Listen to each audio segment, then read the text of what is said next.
Bاسم, Pierce. it's good to see you. It's good to see you too. Last time, obviously, we did it remotely. Yes. You were here. I was in London, and you complained that it was an unfair situation. You couldn't see me. Your earpiece kept falling out. Yes. So I thought, okay, fair enough. I hear you. I got on a plane. I flew 6,500 miles. And not only that, we're doing it in somewhere that is very familiar to you. It's the Comedy Store in Los Angeles, where you performed many times as a stand-up. So I've done my bit. You did. But actually, this is not the first time we meet in person. No, we did originally in London last year. And I know that many people are watching this for the first time. I would know this, but like I would really love to tell the story of that moment because I was having a tour in the UK and Europe, and I was doing my English stand-up. And one of my, advertising promotion plan was to come on your show. So my agent called me, it's like, Bاسم, you're gonna be on Piers Morgan. I said, damn. It's like, what's wrong? It's like, well, Piers Morgan blocked me on Twitter. I did. And he said, like, what did you do? I said, well, during January 6th, the insurrection, you tweeted something about it. And I was so angry at what's happening. And I remember you having you and Donald Trump in a picture. And I said the guy who had Donald Trump with him, whatever. And then I used like very harsh words. And of course, you blocked me. And then I said, like, does he know? I don't know. Does he know? I don't know. Does he know? I don't know. So I walked into the studio. And the moment I was like being seated and they're preparing before we go on air, and you said, oh, hi, Bاسم. It seems that you have more followers than me, but it seems that I blocked you. Why? And I told you. And then we said the story on air. And it was funny because I made the joke. I was like, you have always been standing against cancel culture, and you just canceled me on Twitter. But we agreed that this is not canceling because this is your own space and you're free. But now you're unblocked me, and we're here. And we're here. And it was, and actually we agreed about January the 6th, by the way, just for the record. Yeah, I was done about you, maybe you weren't surprised. I was completely staggered by the response globally to our interview several weeks ago. Were you taken aback by the scale of it? Yes, of course, but I understand why. For many years, the media covering the Middle East has been showing a certain point of view. I'm not going to say bias, but I would say it did not allow certain voices from the other side to be heard. And that is why you see the frustration. Whenever you speak to people in the Middle East, they tell you the same thing. They're not very happy with the coverage of Middle East because our voices are not heard. Now, I am the least qualified person ever to talk about this conflict. And yet, just because I relate some of the talking points that we say and we hear the whole time, people felt heard. And when people have this feeling, they're happy. They have this response. They say, like, oh my God. For the first time, the West are actually hearing our point of view. Some of the point of view might not go well with other people, but at least we have a conversation. And I think that is the reason why people reacted that way. It's such an incendiary subject matter. I've never seen social media so ablaze with hostility on both sides. Did you actually, as well as enormous praise from the Arab world, did you also get criticized by some parts of the Arab world for not going perhaps hard enough? Oh, you didn't do that, you didn't do that. The thing is, this is like, you're damned if you do, you're damned if you're not. Right.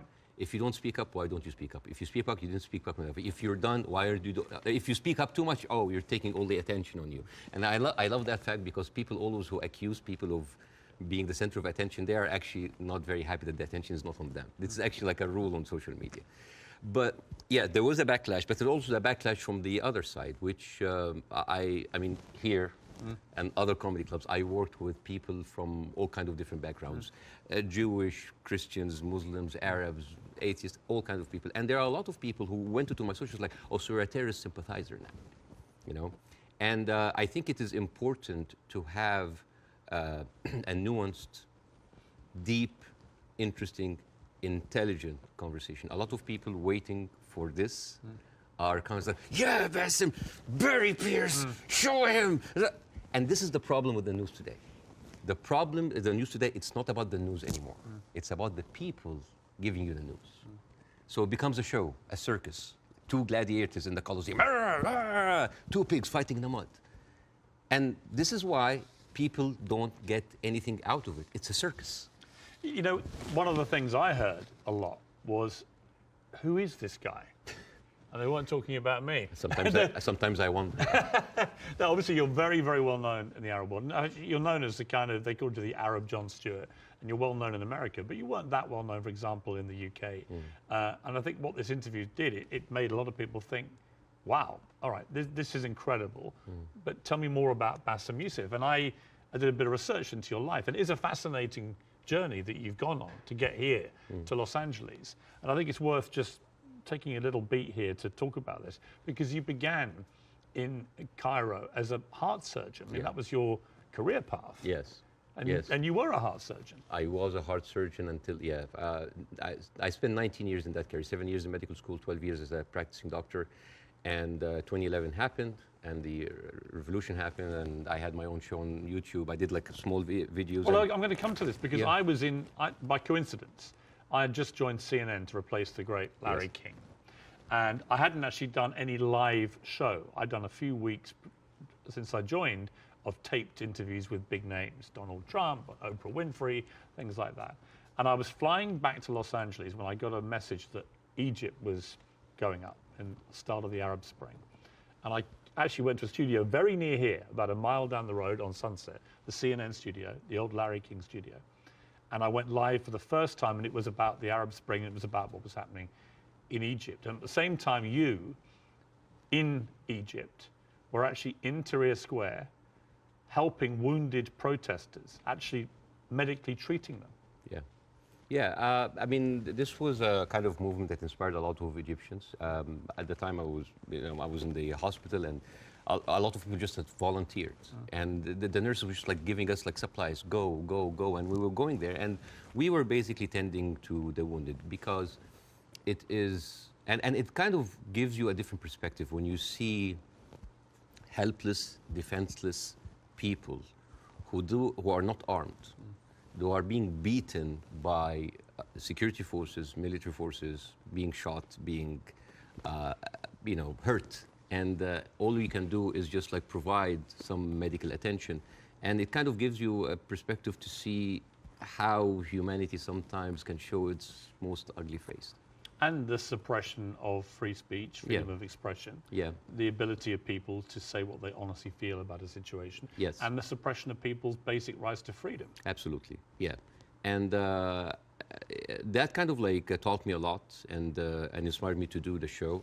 But well, you start. I mean, it's a crazy story, this, and I want to tell it, because you just decide to do 5-minute stuff on YouTube. And you are expecting a few people to watch it, and then literally it just flies, and suddenly you're getting millions of people watching this, and very quickly one of the big networks comes in, and then you're suddenly doing this stuff for 30 to 40 million people. Like a third of the entire population of Egypt is tuning in to watch it. You're the biggest star of Egyptian television. Oh, please. You were. Don't stop. I mean, what an extraordinary thing, though, for a heart surgeon to go from helping protesters medically in Tahrir Square at the start of the Arab Spring to within a year, you're the biggest star on Egyptian television. It's a crazy thing. It doesn't sound as glamorous as this. It felt horrible. Did it? Why? Oh yeah, overnight fame, this Scary. size, it's toxic, terrible. It corrupts. It goes into your soul, and it's not good. It's not. I actually didn't enjoy it. And the worst part about it is that like you're trying to do comedy in very controversial climate about very controversial issues. So you'll never satisfy people. And the problem is that people have these expectations. Oh, if you are successful in this, you must be successful at solving this. And when things are not solved, because politics, as you know, very difficult to solve, that expectation, this love turns into hate. And this is one of many reasons that I had to leave, and I came here eventually. Well, let's just take people through what happened, because they probably don't know, a lot of people.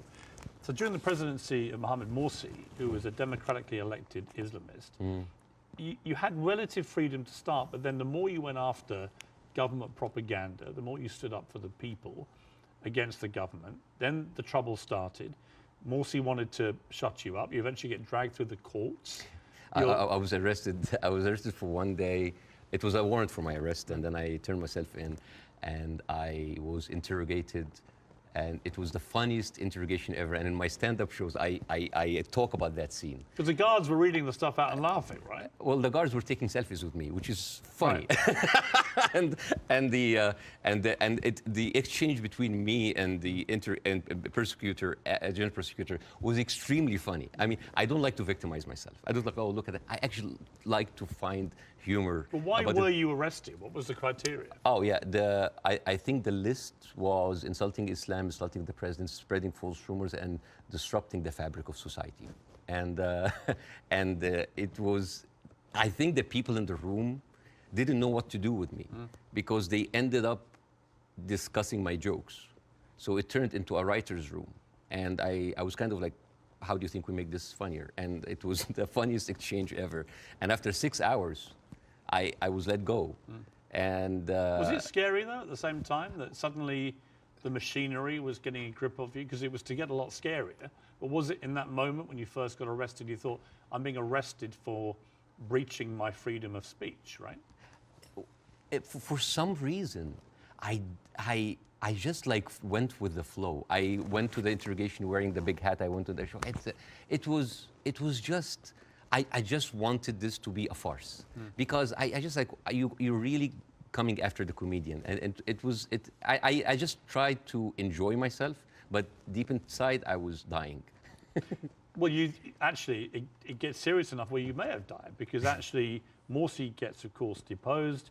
In comes General El-Sisi in a coup, a military coup, and he doesn't find satire a laughing matter, particularly when the jokes are about him.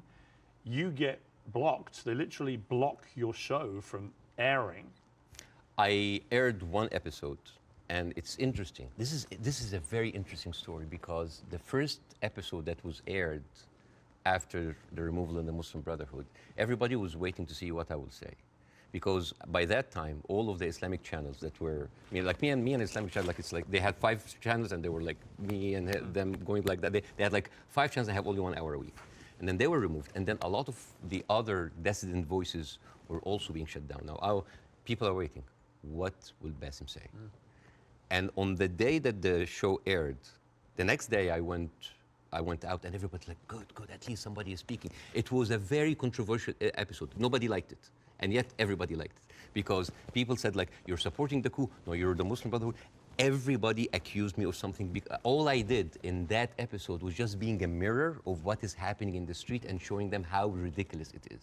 You didn't take a fixed position. Well, my position, depending on what's your position? What did you intend your position? My position was to show the ridiculousness of how the people now was like, oh, we got rid of Islamic fascism, but we are heading towards another fascism. There was a song that I did that was very controversial. People, and it's very funny. The pro-Muslim Brotherhood thought that this is a disrespect to the people who died, and on the other side, the people said that this is a disrespect to the army. And when you manage to offend everybody, you know you're right. Yes. And in the people in the middle, it's like, oh, you weren't tough enough. And I was told, it's like, why didn't you go after? The ceiling of freedom just went down, and I was just like, it was very difficult. It is very difficult to go against an authority that was very popular at the time. And especially a military authority with a lot of experience of weaponizing these situations. Yeah. You had death threats. People will always choose, most of the time, they will always choose the military form rather than the religious form because they kind of like, at least they are not infringing on my personal freedom. Not yet. But you had threats on your life, didn't you? Oh, all the time. I don't talk about that because like I have been having death threats, like never stopped since 2011. Never stopped. Have they continued since our last interview? Oh yeah, they never stopped. People threatening to kill you? All the time. Why? For what reason? Oh, for just saying something that they don't like. Oh, because you are against Egypt, you're against Islam, you're against our president, you're against God. It never stops. It never stops. It doesn't bother you? I mean, if you die, you die. You know? If you die, you die. I mean, since when, whatever, like, no bodyguards deflected a bullet. You know, maybe the guy who's with Ronald Reagan. But Yeah. I think it's like whatever. Even like at a certain point, I actually had like private security, and then I told them I can't. I cannot live like that. If that's my destiny, if I die, I'll just die. You end up with your lawyer saying you got to get out of here. You got to get out of Egypt. It's Yeah. getting too dangerous. Yeah. Something bad's going to happen. You're going to Yeah. get arrested again and probably thrown in jail, or someone's going to try and kill you. And you flee to Dubai, and then you end up here in America. Yes. Was that always the plan to eventually come to America, or was it expediency because of what happened? Well, it's funny that you said that because I visited the United States after the first year of my show. And a doctor that's there, an Egyptian doctor, has been there for a while. I said, listen, Bاسم, you are very visible in the media, and I think you can use that to apply for a green card as a special talent. And I did. And it's like, I have like a huge show in It's Egypt. actually the criteria, because I have the same. Yeah. Is an alien of exceptional ability. Yes. Is what they call you. Yes, we're very Charmingly. Yes, we're very We're exceptional. exceptionally able aliens. We are, but we're still aliens. Yeah, yeah. I know. It always makes me laugh. Like, you can come here, but you are an We're alien. alien, but you're exceptional. Yeah. And I just applied for it, and I got it. I got the Time 100 that helped both from my application. I said, maybe I'm not going to use it. And then when that happens, ooh, the green card came handy. So a lot of people think that I'm here on asylum. I'm not. It was just a strike of luck. You now do stand-up. You've done it for 5 years. And fascinatingly, you do some of it for an Arab audience. You have a whole show in Arabic and an English-speaking Yes. version. Yes. And they're probably very different, right? Totally Because different. different sensibilities, different humor, Yeah. different crowds, Yes. different expectation. Yes, well, the Arab audience come to my show, they expect that's going to be another version of my show that I did in Egypt, and I said, no, it's my personal story. And that when the Arabs come to my English shows, like they think it's like an English version of the shows, like, no, it's a different story. Even then, this weekend, right before I met you, because of our interview, I sold out Arizona.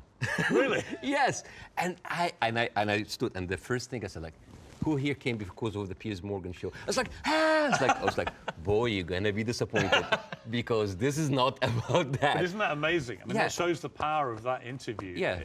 Resonating even in Arizona here. Yeah, because I don't want to succeed just because of a trending moment of time. It is the same show that I've been working and perfecting, and like any stand-up comedian in the United States, your dream is what? Is to sell you special to platforms like Netflix, to HBO, and you want to get there. Because for me, that was like a rebirth. Because I thought like everything was lost. I came here, I had nothing. At first 3-4 years, it was terrible. The first 2 years I was doing stand-up. Oh, I bombed hard. And I went home crying. I said, like, I'm not going to make it. And then suddenly I have already a tour. I mean, even before our show, I already had a set tour. And now I'm having like this ability of like talking to people with different languages, talking to all these different languages. The show that I did in Arizona had an incredible mix of Arabs and Americans.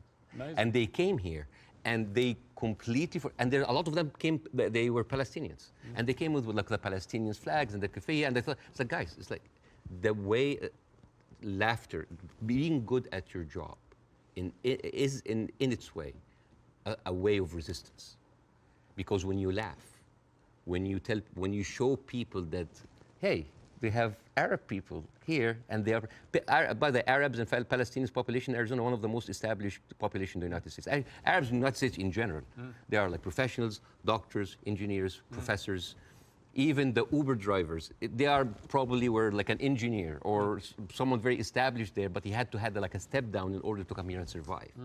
So, I mean, we hardly come find like illegal aliens here or people like came in that were not qualified. So, and this is the problem this is why the reason people were very happy of our interview, because because part of the hate on both sides is that we see the news from a different perspective. And people here see the news from another perspective. And everybody's like, why are those people reacting like this? Because they don't see what the other person sees. And I hope in that interview that we can bridge that gap. Yes. Before we, can I Yes. show? Okay, so this is a gift from me and my wife. This is olive oil from the West Bank. Ah, Whenever I go to Jordan a lot, but my wife also like, ask for the oil from the West Bank. it's very good. It is the best oil ever. And the thing is, the olive trees, they survive up to 600 years. And they are passed from one generation to the other. And it is like a family heritage. And the way that you do it, so this is za'atar. Za'atar is basically thyme, and you add to it sesame and a bunch of herbs. And the way that you eat that, you take like a piece of bread. We don't have to do it now, maybe at the end of the interview. Yeah, we'll do it, yeah. And you soak it a little bit in the oil, and then you take the za'atar. And I'll demonstrate here. Chuk, chuk, chuk. And then here. I love it. Well, I love Arabic food. So at the end of the interview, you're leaving with this oil. So I will take that. It shows that. Well, yeah. thank you. And it's very kind of your wife. Thank you. Thank you very much for me. Well, I'm the one who bought it, but it's okay. Obviously, you started the last interview with, I mean, I would argue savagely dark humour involving your wife. How you've been trying to kill her, and she was using your kids as human shields and stuff. And I'll be honest with you. And I'm still trying to. But you know what? When I failed, you know what I did? I went out to the house and I just like randomly slapped other neighbors. So it's interesting. By mistake. Now this time I'm ready for you, okay? This time I'm ready for the humour. Oh, you're ready, okay. No, but it's interesting because last time I was very taken aback. And I remember thinking, as you were doing this right off the top, I remember feeling very uncomfortable, unusually uncomfortable, and thinking I didn't know how to react to that. I didn't know whether I was supposed to laugh or be silent, and I sort of ended up sort of slightly grimacing, half laugh and listening. And then I realized it was very powerful what you were doing. It was satirical, but it was savagely satirical and extremely effective. And that's why I think the interview did so well. But I'm not going to pretend that I found it easy to listen to it or to react to it, because I didn't. You know why? Because all I did was just take the talking points that's been in the media, not just for after October 7th, all through the conflict. It's always like, we need to kill it. All right. You need to kill 5? No, kill 10. You need to kill some? No, kill all. This is what satire does. It take reality, flip it on its head, exaggerate it, and then you can see how sometimes very uncomfortable and even sometimes stupid that sounds. Because I was just reacting to whatever the media is telling me. It's like, oh yeah, okay, do it. There's no pushback. So suddenly, the person who's proposing the most extreme measures is like, oh, we'll take it, oh no, that's too much. So that was like a very simple technique. I just took the talking point and just exaggerated. It was devastatingly effective, I thought. Yeah. First, before we go any further, how is your wife's family? Because she is half Palestinian. Yeah. Are they okay? They're good. They're good. They are safe for now. Yeah. And as like the last week, there was no internet, as you have. Yes. You know, I saw you tweet at the IDF. It's like, how can they know? You know how many views that tweet's had? Nearly 40 million. Yeah. Me just saying, how are they going to see this message if you've cut the internet off? Yeah. I'm wondering if the IDF's like, why aren't the Palestinians liking my tweet? Because they don't see it. Right. No, but I thought that was a perfectly correct assessment of it. Yeah. But the reaction to that tweet I did was enormous, as everything is in this thing. And I had a lot of people say, finally, Piers, you get it, right? Finally, you get it. And I wanted to say, listen, I'm trying to reach a place where I get this, but it's an incredibly complicated issue for someone who is not Arabic or Jewish to poke their head into. And I've had to cover it as a journalist for a long, long time. I think I said to you before that I was editor of a Daily Mirror in England when we opposed the Iraq War, for example. So, you know, I have taken stands on this thing. On this one, I find, and I'm going to be completely straight with you, I discussed this with Jordan Peterson this week, and he did a pretty incendiary tweet in which he said, give them hell, Netanyahu, enough is enough. And he was actually very self-reflective about that in the interview we did this week, where he later issued a 20-minute video, because he said sometimes a one-line tweet can be unnecessarily inflammatory to people. Much better to take time to explain it. Here's where I've got to with this conflict now. I viewed what happened on October the 7th as an absolutely appalling atrocity, a terror attack of unimaginable horror. And I absolutely think that Israel has a right to defend itself from the people who committed it, Hamas. And I've questioned for the last 3-4 weeks, what is a proportionate response? And I have said repeatedly, I don't know the answer. I want people who have a view to have a view about that. And I'll ask you again, about where you think we are with this. I also acknowledge that Hamas live amongst civilian population in Gaza, and therefore if you do what the Israelis are currently doing, which is a ground offensive into Gaza, a lot of civilians are going to get killed. And at what point does that become disproportionate or even illegal? And I don't know the answers to those questions. And I have a moral quandary because my instinct is to say that Israel has no choice but to respond to what happened in a very forceful manner. I understand why they want to eliminate Hamas altogether. I understand that if they feel they can, then perhaps we can move to a two-state solution or peace or whatever it may be, although I don't think Netanyahu will ever be the person to do that. But the moral question for me is, at what point does this become disproportionate? And when you see thousands of children being killed in Gaza, it fills me with utter horror. And then people say, well, do you condemn it? And I find it very easy to condemn Israel turning off the water, Israel turning off the power. I think it's ridiculous that Israel should have that power over millions of people who are not part of their country. I think it's terrible what's happening in the West Bank with the settlers. I think that the stuff there is completely easy to condemn. But can I, hand on heart, condemn Israel trying to destroy Hamas after what they did on October the 7th?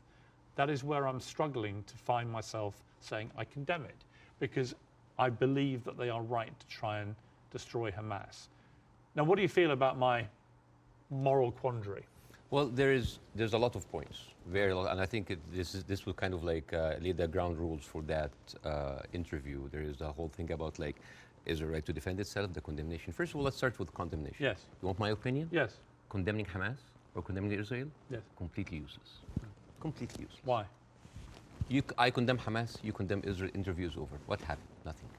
It is just checkpoint, like morality checkpoints. But I've interviewed a lot of pro-Palestinians, for example, some of whom will immediately say, I unreservedly condemn the terror attacks of October the 7th, and then go on to criticize Israel. And I think that's it's a position I can completely respect. Yeah. But I find it much harder to respect a pro-Palestinian guest on my show if they simply resolutely refuse to say that they can condemn the terror attacks. Yes. I find that less worthy of respect. But you see, this is the problem with the news. We go into the circular motion of the same answer. One thing that I have noticed, not just on the coverage of these events, the events before and before and before, every time this starts, people say, we don't know what's happening. It's a very complicated situation. Right. What is happening now? And for me, as a viewer, if a conflict that's been there for 75 years and the media with all this technology has been covering it and we hear the same exact words, we don't know what's happening. It's complicated. It's a very complex. That is a failure of the media apparatus.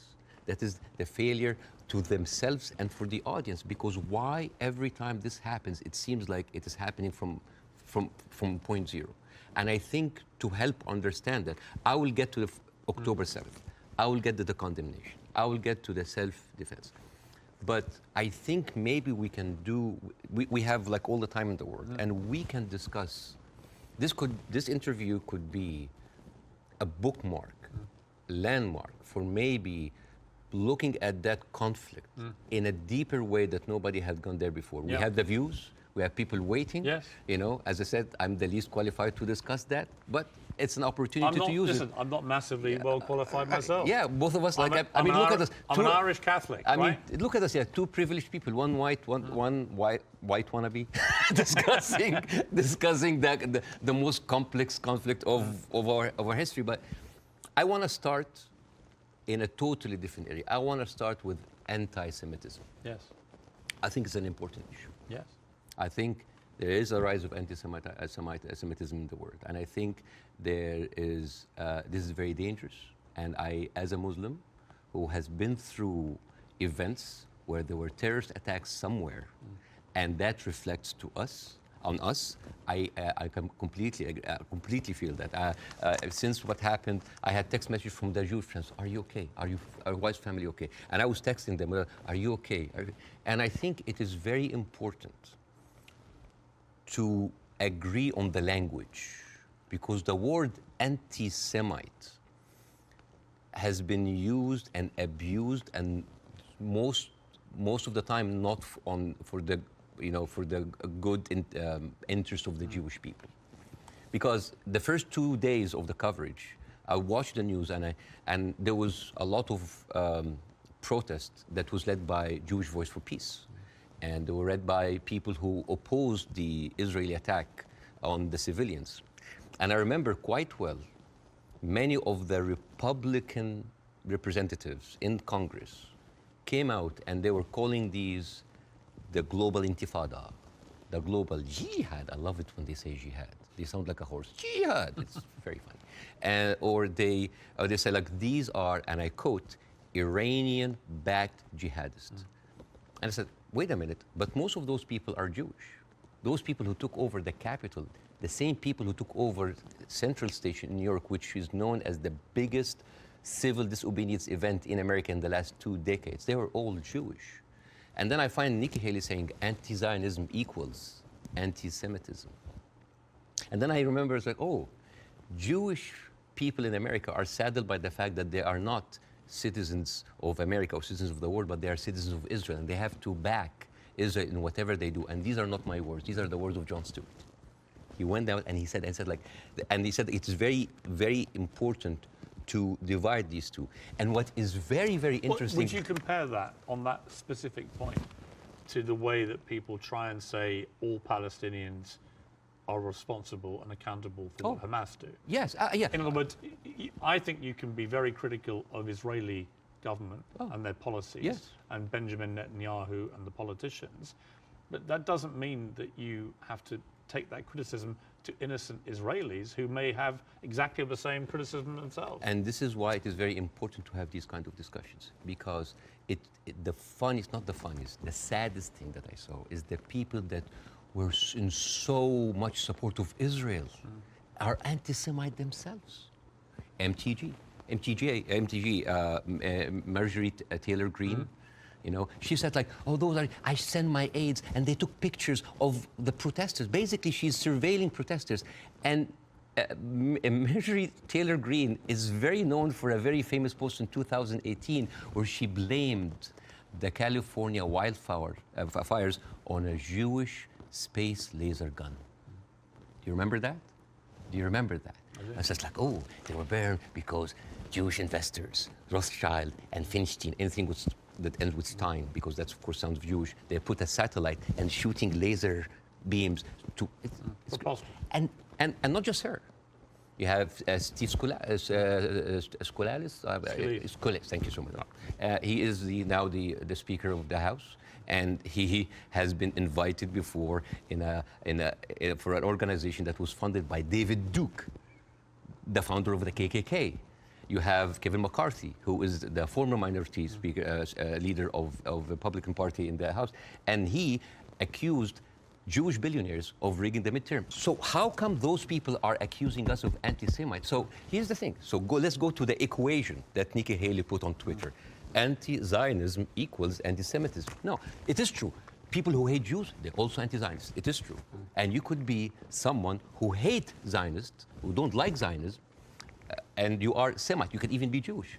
And guess what? You could be a Zionist, like those people, supporting Israel, and at the same time you hate the Jews, because the chant, Jews will not replace us, these echoed in Charlottesville. It did not echo in Gaza. I mean, in Gaza they say worse stuff in between the bombing, on their downtime. And these are the same people who are seen with Nick Fuentes, with Stephen Bannon. And you know what's most interesting? Trump had him for dinner at Mar-a-Lago. And all of those people are buddies with Benjamin Netanyahu. So how does this work? How does this work? And you know the people who speak against this, like Jon Stewart, like Bernie Sanders, like Naomi Klein, what do they call these people? What do they call them? Self-hating Jews. And you know what else now they call them? They call them capos. Capos. You know what's capos? Capos, basically these were the Jewish inmate in Auschwitz that were forced by the Nazis to stand as guards on their own inmates. You see how degrading this is. And this is the way to shut down conversation. Anti-Semite, Islamophobe, you hate America, you hate the military, you hate Egypt, war on Christmas. This is how you shut an environment that does not allow disagreement is not an environment made for Let me growth. a- It's an okay. environment made for control. Let me ask you this. Say, take the student protests in Yes, America, sir. at universities. I have no problem instinctively with students protesting. It's actually part of the DNA of being a student, right? But I do have a problem with two things. One, the protests that happened almost immediately after October the 7th, within hours, which were clearly, deeply, deliberately inflammatory and hurtful to Jewish people.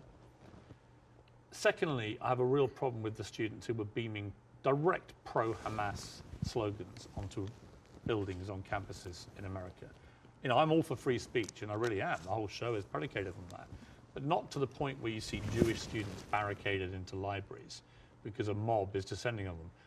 There is a distinction to me between people who are obviously overtly, I mean, there was a professor at Cornell University who was literally seen in public shouting how exhilarated he felt by the attacks of October the 7th. He still hasn't been fired, that guy. I think that crosses a line. Do you? Yeah, I do not like this way. I mean, I can understand why, but I don't condone it. I would never, because you have to understand these people, again, I'm not supporting them. I just want to make sure about two things. The reason that I started with anti-Semitism, because I wanted to make sure to clear any confusion that when I speak about Israel, I'm speaking about Israel. Yes. When I speak about Jewish people, I'm speaking about Jewish people. Yes. When I speak about my Zionists, I'm speaking about Zionists. It was very, because No, I think it was very powerful that you did that. Yeah, I have and to be careful. That's the first thing you did, because I think it's really important. Yeah, but at the same time, when I tell you why does that happen, it doesn't mean that I condone it. There's a difference between explanation and justification. Those people who are exhilarated, the way that they, this is the same reason why people were so happy about the interview. What do they see? They see Israel as a criminal state who is killing their people, and in the same time, they are supported by the international community and the American.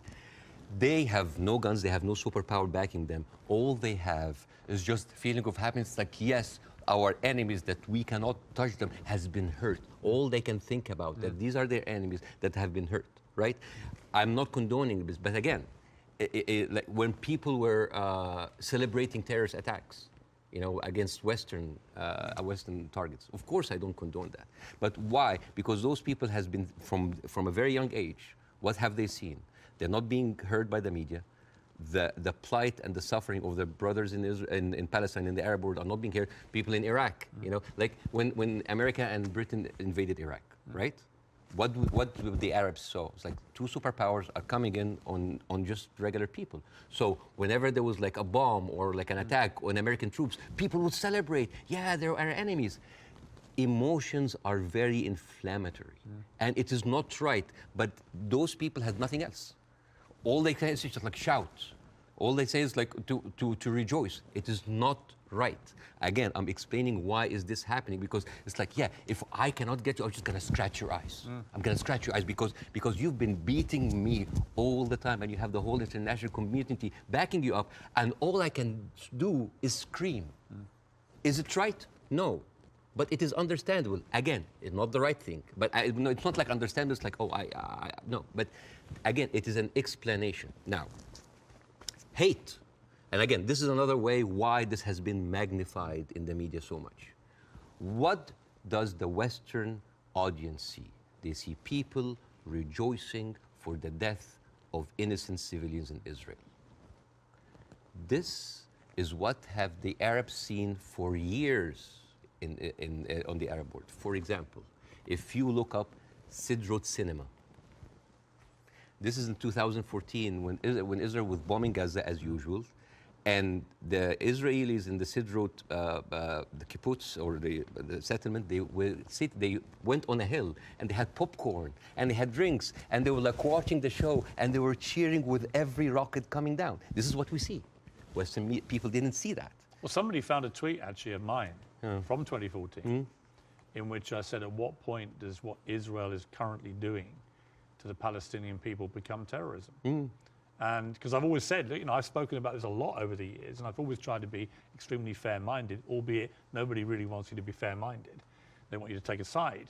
But that was clear that my thinking back then was that they were absolutely overstepping the mark. Absolutely. But again, to the point of rejoicing. No, I know what you mean. Yeah, but like if you, for example, Google the wedding of hate. This is like a Jewish wedding in Israel where they were celebrating the arsons and the burning of Palestinians. To be clear, I've seen lots of videos. No, but I'm not talking to you, Piers. No, I know. I'm talking to the Western audience because I want to see, like, I want to say, like, this is what they see. I mean, for example, there is a very famous video for Samuel Abu Za'anin, who is like a young kid that he was shot point blank by an Israeli soldier, and he was not allowed to have any medical attention. And as his dead body was being put into the ambulance, the Jewish settlers were cheering. So for an Arab audience, this is what we see every day. So when they see, oh, we heard them back, we heard their people like they heard back, it is not right. But this is what hate does. It escalates, it feeds each other. Radicalism feeds it. It is terrible, and it is just like a vicious circle. So I would like to do something that is very interesting tonight. I want, when I invited Jon Stewart to my show, as much of like a reception that if you see on the YouTube, people just like, we had to cut the 5-minute standing ovation for broadcast. People were on their feet for 5 minutes. They could not believe it.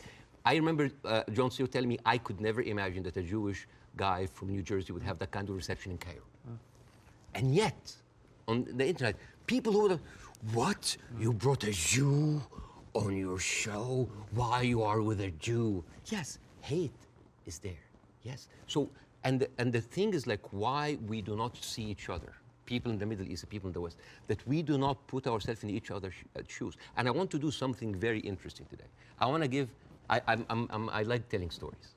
And I'm going to tell you a very nice story. Tell away. This is the story, surprise, surprise, of the suffering and the plight of the Jewish people. And I want to say that because it is very interesting when you see the trauma and the suffering that the people on the other side went through, you might understand why they're coming so. So this is, see this? This is a map of all of the history of the expulsion of the Jews in Europe. They've been like, I have never seen a minority being kicked around this much, right? And of course, this comes back to the, you know, the whole idea about the original sin, that you have betrayed Jesus Christ. The blood of Jesus is on your hand. And then comes the 11th century. At that time, Jewish people were not allowed to own land. They were just peasants. Even some of the professions they were not even allowed to participate in. But they were allowed to do one thing, usury, money lending, because it was prohibited by the Catholic Church to engage into that. So what happens when you work in money? You get richer, right? And those Jews lived in ghettos. Now, ghettos was not just like isolated neighborhoods in cities. Sometimes ghettos were outside the city. This is like how isolated they were. And in those ghettos, they have to pay gold to the mayor or the governor or the prince or the noble. So they would see, you're getting richer. I need more taxes. So they pay tax. What happens when you have a business and they increase your rent? You increase your service, increase the taxes. So what happened? The Christians started to default. And suddenly, the image of the greedy Jew was created. Shylock, merchant of Venice. If it will feed nothing else, it will feed my revenge. You know, like never did I see a creature like, you know, I can't remember that. Never did I saw like a creature that looked like a man so keen and greedy. Confound of a man. You know, English. I messed it up. Anyways, but this was the image, greedy Jew, the greedy Jew. This was created because of their conditions, and it became worse in 1095, when Pope Urban II called for the first crusade to go and save the birth of Jesus from the unbelievers Muslim. And you know, this crusade did not kill a single Muslim. You know how many people they killed? 2,000 Jews. Because it's like, wait, the non-believers are all over there. Why? So they went to it's called the Crusades of the Rhineland. So they went to the Jewish community because, hey, we own the money, so let's kill them better than paying them. And then came the plague. And then all of the things like, oh, they're killing babies, who would do that to a baby, you know? And they accused them of poisoning the well. This was the kind of oppression that the Jewish people went through. Fast forward 19th century, there was like the Eastern Jew in Ukraine and Russia, and there was the Western Jews in Europe. those people in the East, the Eastern Jews, had to immigrate because there were pogroms and they were like, kicked out. And at a certain point, the people in the West, especially in England, it's like, there are too many Jews. We need a solution. A solution for what? For the Jewish problem. So it's like we need to get rid of them. And you know what? Palestine was not even on the A list. Palestine was on the B list because England proposed 6,000 square miles in Uganda for the Jews, 1903. And the reason why Palestine was not on the list, that it was objected by a lot of rabbis that said, like, it's a promised land, but only when the Messiah comes. But there were other options, Argentina, South Africa, Uganda, Madagascar. And eventually, they said, all right, let's do Palestine. So they went to Palestine in 1914. There was 700,000 people living in Palestine, 3% were Jewish. 1917, Balfour Declaration. Arthur Balfour, he called the Jewish people in England that they are alien and hostile race. And the thing is, the only Jewish member of the parliament, of the English parliament, Lord Montague, he objects, like, these are British citizens, we should not kick them out. So they pushed them, but it was not going fast enough. Came the Nazis. And then it was not about the solution anymore. It was the end losing, the final solution by Hitler, because he needed an answer for the Jewish question, die Judefrage. And then, as you see, the Holocaust happened, the most orchestrated, industrialized, horrible genocide in our modern time. 6 million Jews died. So it accelerated, and they went.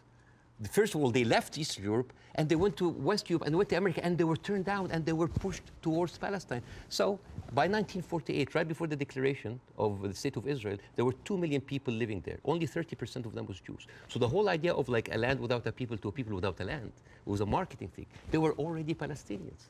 So suddenly, from our perspective, the Jewish problem is not a Jewish problem, is not a Middle Eastern problem, is not an Arab problem, it is a European problem. It was pushed on us together with the guilt because now we are the anti-Semite. Now we are the Jewish hater. And not just that, they took land. So people look at this like, why are we even, we had a lot of refugees coming in. And during that, there was a lot of, as you know, Zionist militia, the Aragon, the Haganah, all of these people were killing Palestinians. The famous massacre of Deir Yassin. You're talking about the atrocities of October 7th, it's horrible. But in the Arab mind, there is Deir Yassin, where there is an incredible movie called Tantoura, Tantoura, where the Israeli members of those militias, they talk about the atrocities that they did, including opening up the pregnant women's bellies and having bets if the boy inside is a boy or a girl. It is one of the most horrific, and they talk about it, some talk about with regret, and some talk about with pleasure. We did that, right? So you have even King David, I think your Prime Minister, Mr. Sunak, was there. And if I was British, I would question this. Because as you know, King David was bombed by the Aragon militias. 91 British soldiers died.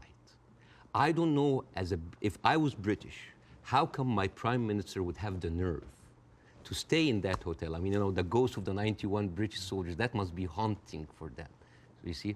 So when you see all of that, and you see that suddenly, overnight, 1948, there were 1.5 million Palestinians, half of them, 3/4 of them were overnight pushed into refugees. Yeah. And this is why it's called the Nakba, the catastrophe. So now we have all of this building up into the minds. And suddenly this was like a conflict, a hate, a problem that we didn't have to do anything with. This was basically pushed on us by the Europeans. You see? So this is why it is important to say that. And I'm not saying that just like, oh, let's wipe out the State of Israel, let's like push them in the sea. No, but it's important when you talk about the conflict, that you talk about the root causes, right? No, there was like a vibrant Palestinian culture happening over there. And right now they are erasing this culture. Suddenly I'm thinking of like Israeli feta cheese, Israeli hummus. Oh, that's an insult. Israeli hummus, come on. I mean, take the land, but leave the hummus, man. I mean, come on. I mean, that's not fair. You are someone who's always spoken against culture, cancel culture. Right now, a whole culture is cancelled. Let me ask you this. Jonathan Friedland is a top Jewish journalist for the Guardian newspaper. He wrote a very interesting column last week in which he said, at the root of all this, you could argue you have two sets of people with just cause, and they believe passionately in their just cause. and he was sort of advising people not to take sides unless you really understand the history. Would you agree with that? Would you agree that both sides have legitimate just cause? Not with the methodology that's taken place, and you've given an extremely detailed analysis of the build-up to what happened in 48. To me, it's pretty clear 700, 800,000 Palestinians were displaced from their overnight homes, and it should never have happened. And that has been absolutely, I think, the root cause for so much resentment. But can you, at the heart of this debate, agree with Jonathan that you could argue there's just cause on both sides? There is a cause on both sides, but I'm walking on a tightrope here because I'm not a Palestinian. Yeah. But from the Palestinian point of view, there's a lot of people. I mean, there are 2.2 million people living in Gaza. There are 3.5 million people living in the West Bank. There is 350,000 people living in East Jerusalem, and there is like 6 or 7 million people living outside. Those people, the Palestinians that were pushed out, they do not have the right to go back. Right now, if you meet Palestinians, you'll see them wearing a necklace with a key. That key is their house that they were kicked out from in Yafa and Haifa. You know, like my wife's family comes from Ramla, which is 50 miles from Gaza. And according to the law, those people have absolutely no right to go back. Even if you are a Palestinian with an American passport, they give you hell in order to go in. And yet, a Jewish person born anywhere in the world, born in Poland, born in Ukraine, no question asked, he can jump on a plane, land in Israel, and get the Israeli citizen and take a house that most probably belonged to a Palestinian. So it is not just like it is an ongoing injustice that has been happening. Now, I mean, where would you criticize, if you're being fair-minded, where would you criticize from 48 onwards the behavior of the Arab side? Well, put yourself in the Arab side. At 1948, you constituted 70% of the population. Suddenly, the UN is giving you 48% of the land, right? Not just that, I mean, the Arab regimes, because they did terribly, and see, this is the thing, like, Arab nationalism at the height of these people feed on each other. You know, because it's very, very important to have a problem. Oh, it's Israel, and for Israel, oh, it's the Palestinian. It's a very good distraction. I mean, sometimes I feel that like the Palestinian cause is very useful for both sides to stay there as attention because it's always a way to reflect. But, and this is a very important question because in the mind of the Western audience, they always thought of the Palestinian resistance or the Palestinian side as like Islamic, as militant. No, as a matter of fact, some of the early suicide bombers were female Christian Palestinians because they, like the IRA, you know, they were fighting for a land. The whole idea of Islamization of the whole cause came very later. As a matter of fact, you will find this very interesting because when I saw this, I did not believe it. This, you know, the Fatah movement, which is the PLO, the Fatah. This was their slogan. Can you see? You see there's a crescent, a cross, and a menorah. And they say unitary, democratic, non-sectarian. So basically in the 1960s, Fatah were basically marijuana-smoking, tree-hugger hippies. And yet that didn't work, right? And the thing is, I always hear that like Arabs were giving so many chances for peace. That is not true. As a matter of fact, all along history, Israel didn't give an inch of land by peace. 1973 war, they gave back Sinai because Egypt like initiated the war. 2006, they went out of south of Lebanon because of the resistance they have. Even the disengagement of Gaza, they didn't do it out of the goodness of their heart because they had too much casualties. And even the Oslo Accords, the peace treaty, the one that Isaac Rabin and got the Nobel Prize for, they did it because of the Intifada. So what is the message that Israel is giving to the Arabs? I will never give you anything with peaceful resolution. You will always have to fight for it. Do you not think that, for example, I mean, Bill Clinton feels this very strongly, that there was a great deal to be done, and Arafat, just in the end, having indicated the whole time that if we got to this place, there would be a deal, just walked away. That was the closest that everybody came, and that actually, I mean, could Clinton have done any more than he tried to do then? I am not, again, that's why it's very important to have people who are much more qualified than me to talk about this. But two things I can say about that. Number one, the whole thing about the Oslo Accord, there was a video for Netanyahu who was talking to the settlement offer in 2001, and he was bragging about sabotaging.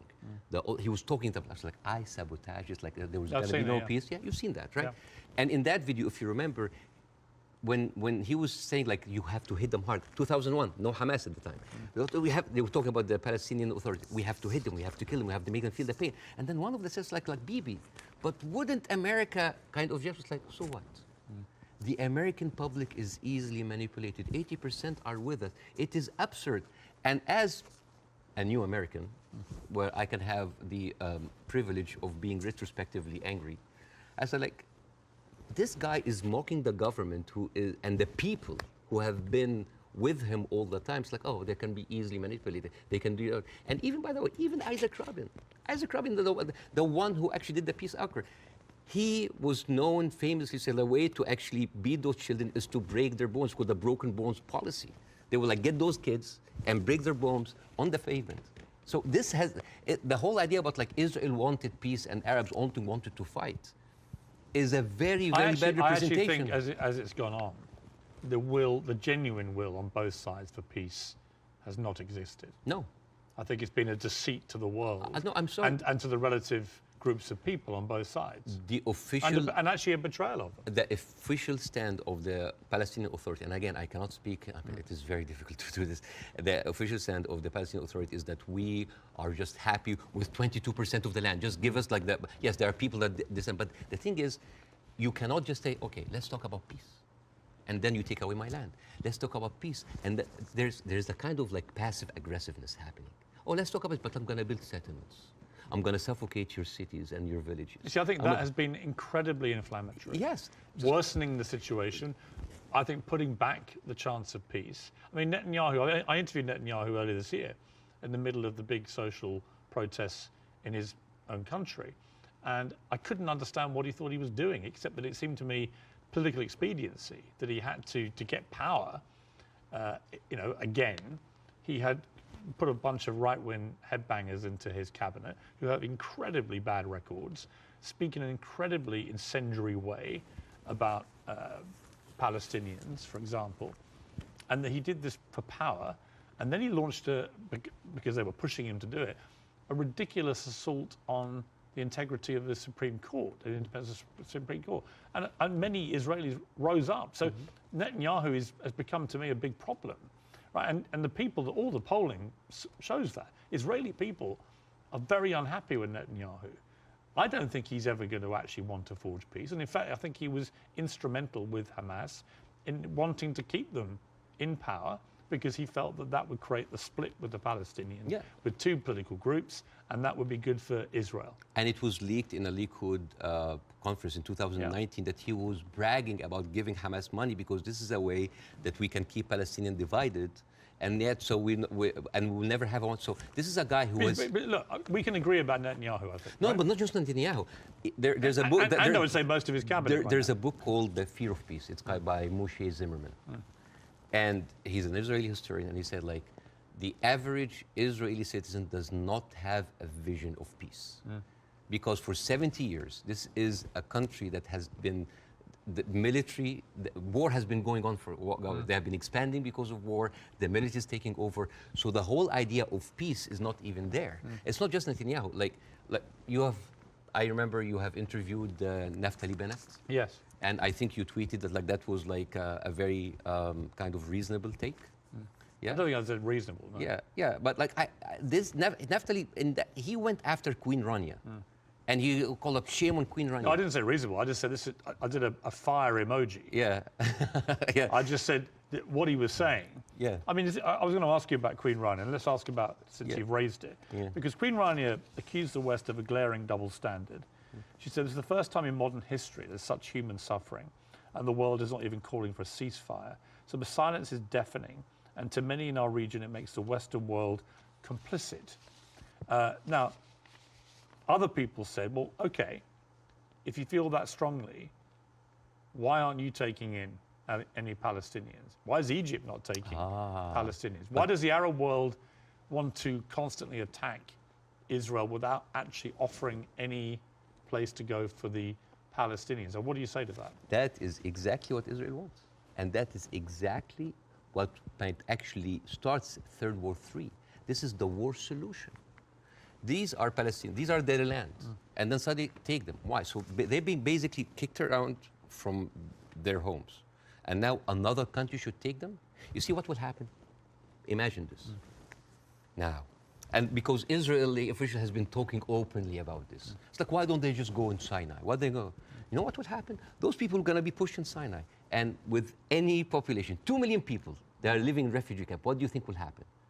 Unrest, chaos. And then after a few years, the Western media will come with their cameras like, oh, look at those Arabs. Oh, they're killing each other. Oh, Israel is good that they got rid of them. And then they will go to the West Bank. And so those 3.5 million people push into Jordan.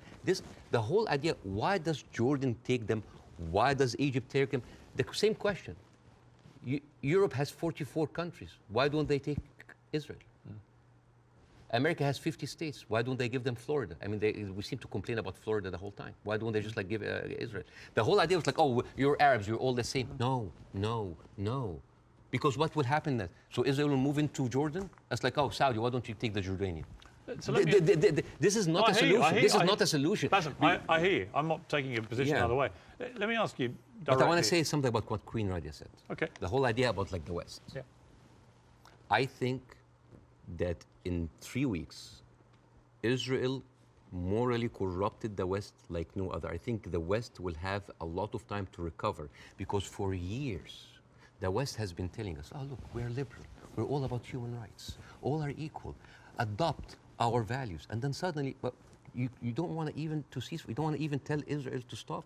And suddenly we woke up and we found McDonald's are giving free meals to the Israeli because like nothing will make you feel better after killing a bunch of Palestinian kids than a happy meal. So let me ask you this. They have a toy. So this brings me to Hamas, okay? So what Israel will say, because they say it to me every time they come on the program, whoever from Ehud Barak to Naftali Bennett, whoever it may be, they say, look, we suffered such a catastrophic terror attack on October the 7th that we have decided we are going to get rid of Hamas. There are 40,000 or so Hamas terrorists in their eyes who need to be got rid of. And I do believe they're terrorists. Only terrorists can commit the kind of act of terrorism we saw. So can we, on that point, can we agree on that? Do you believe Hamas is a terror group? It is classified by America as I'm not a big fan of Hamas, and they are a militant group. That does like stuff like. Are they terrorists, do you think? Yeah. Cool. Okay. So we agree on this. So you have 40,000 of them living in Gaza amongst the civilian population. If Israel has decided to eliminate a terror group, Hamas, as the world did with ISIS, for example, and I think there are a lot of parallels given the way they behaved on October the 7th to ISIS, how do you do it? How do you do it if you don't do it the way Israel is currently trying to do it? Exactly not the way that Israel does it, because if you have one of the most advanced military powers in the world, and it takes you 3 weeks, 9,000 Palestinian civilian death, 21,000 injured. As we are talking right now, Israel just bombed Jabalia, which is a known refugee camp. This is not self-defense. You know, like one of the most questions, like, does Israel have the right to defend itself? This is a no-value question. This is a no-value question. Well, I would ask a different point. I would say, not only do they have a right to defend themselves, which every country would after a terror attack, right? But they actually have a duty and responsibility to their population to try and stop that happening again to them. They've been doing... And I do understand, and I agree with that. Yeah, but here's the thing.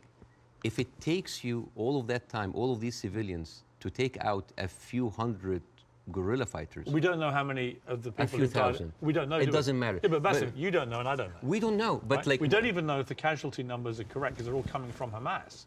And we should believe Israel? No, not necessarily, no. I don't believe either side. But here's my problem with Israel. But here's my point. I don't think we should assume that we know these statistics are correct. I don't think we should assume we know exactly how many children are being killed. We do know a lot have been killed, so the moral argument remains the same. But we don't know how many Hamas terrorists have been killed in the last 3 weeks? We just don't know, do we? So basically, we're dealing with a very incompetent military force that has been sucking America dry for years, and then they cannot do the job. But how else do they get rid of Hamas? Not like that. How do they do it? I don't know, but not like that, because they've been trying. But you've got to have another. They have. First of all, I'm not a military expert. Second of all, they've been trying the same thing for years. They go in. This is not an eye for an eye anymore. This is an eye, a limb, a life, a house, a neighborhood, a whole population for an eye. But they don't see. I mean, your friend Ben Shapiro, that you particularly despise. Oh, I love Ben Shapiro. He's very smart. Oh, yeah, but you've been very critical. I mean, that's fair enough. I'm sure he would be of you. But when I asked him about proportion, he said I don't care about a proportionate response. So let's kill civilians as Hamas did this, so we are going to get rid of Hamas. But it's not in his eyes. It wasn't eye for an eye, tooth for a tooth. It was this group of terrorists did this, and we are now going to rid the world of these terrorists. And this is very important to look at things in context.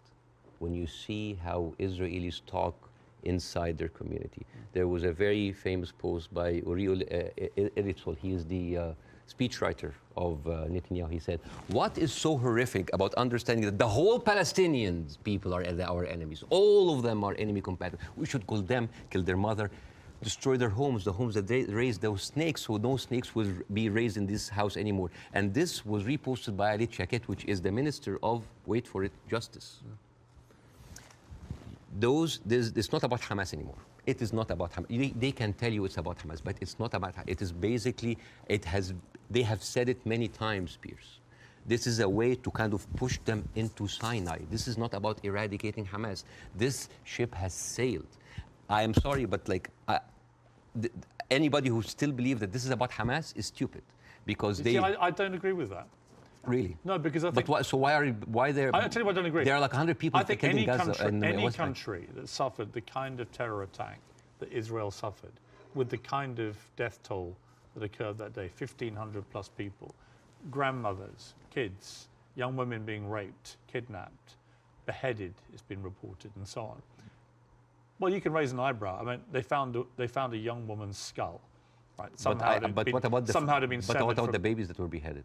Well, there was a report, and you and I had this discussion on air. You falsely quoted me, and I wanted to clarify that with you in person. You thought I'd said that 40 babies had been beheaded. So what did you say? I never said that. What did you say? I said it's been reported that 40 babies were killed, some of whom had been beheaded. That's what I said. Yeah. Totally different. Yeah. It's a very different. Well, it is different. Yes. Do you accept it? English is a second language, so they're different things. Of course, yes. Between saying 40 babies have been beheaded and 40 babies have been reported to have been killed, including some where are those beheaded babies? Well, apparently journalists are being shown utterly horrific footage. This comes to a very important question about credibility. Again, I'm not condoning what happened in October, but I'm not a journalist. But as a journalist, wouldn't you take anything that an authority would say with a grain of thought? Yes. Especially if this authority have a long history of lying. And I'm just going to give a few examples. 1996, they bombed Kana. It's a refugee camp. They killed 106 people. And despite that they knew it's a refugee camp. They said, oh, maybe it's a one-time off. 2006, they bombed Kana again. 2014, they killed 2 teenagers at a checkpoint. They denied, as usual, but CNN was there. So they said, we have to say it. 2018, they killed a medic, a Palestinian medic, and they fabricated a video showing that it's someone else, that he was a human shield. And then I would say, Basim, can I just finish that? that? I do want to respond. And then 2010, they killed Ahmed Oraikat, denied it, then said it's okay, it's us. 2021, they bombed the media office in Hamas. It's not us, but no, I'm sorry. And then 11th May 2022, Shireen Abu Akleh, a reporter, your colleague, she's Palestinian, American citizen, she was shot in the head. And they provided forensic evidence and even a doctor's video that it was not them, it was Islamic Jihad.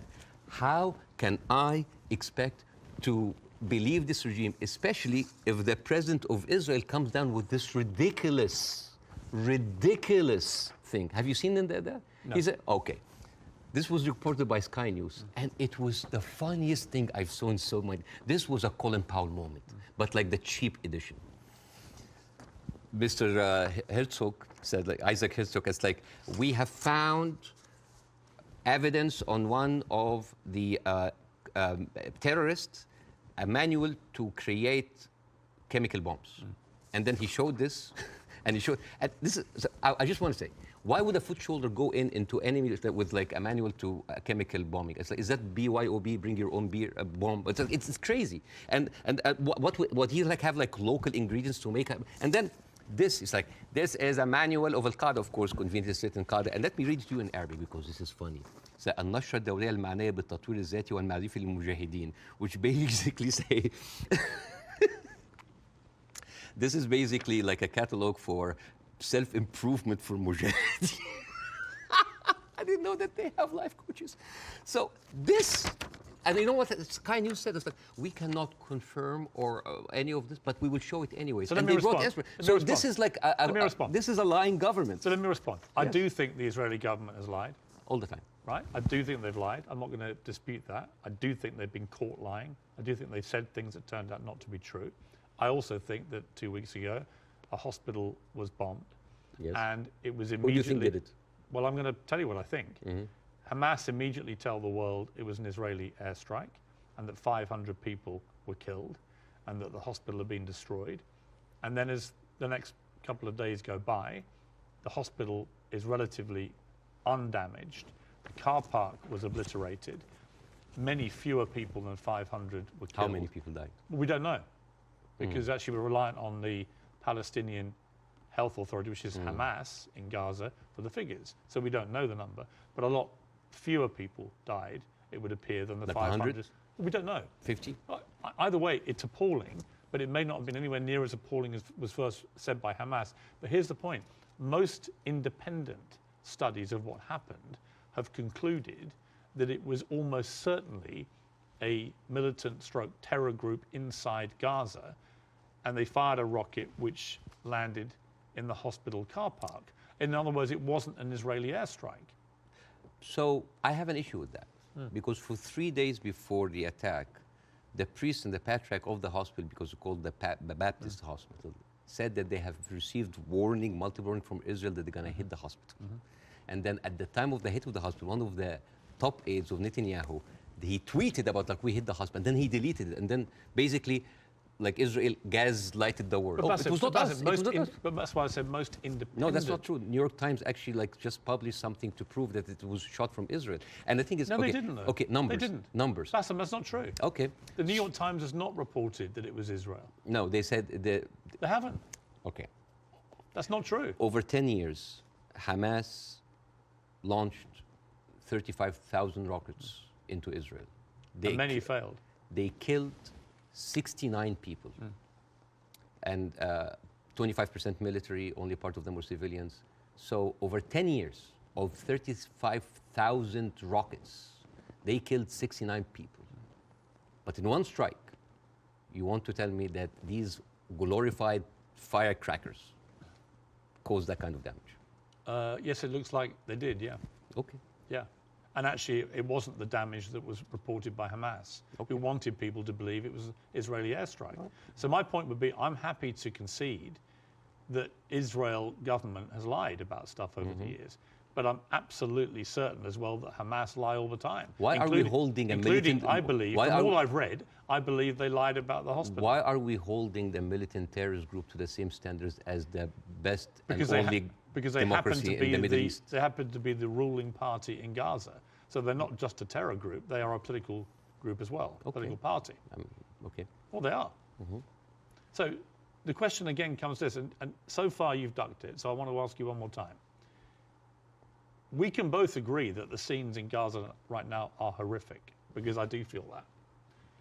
But I don't know how else Israel can eradicate Hamas than the way that they're currently trying to do it. Do you have an alternative for them? Well, again, we are locked in the same thing, what can we do now? But we don't look at what was happening over there. The best recruiter for Hamas is Israel. I mean, you have talked a lot about the horrible condition in Gaza. Yes. I mean, let's imagine like a little boy called Rami. He lives in Gaza.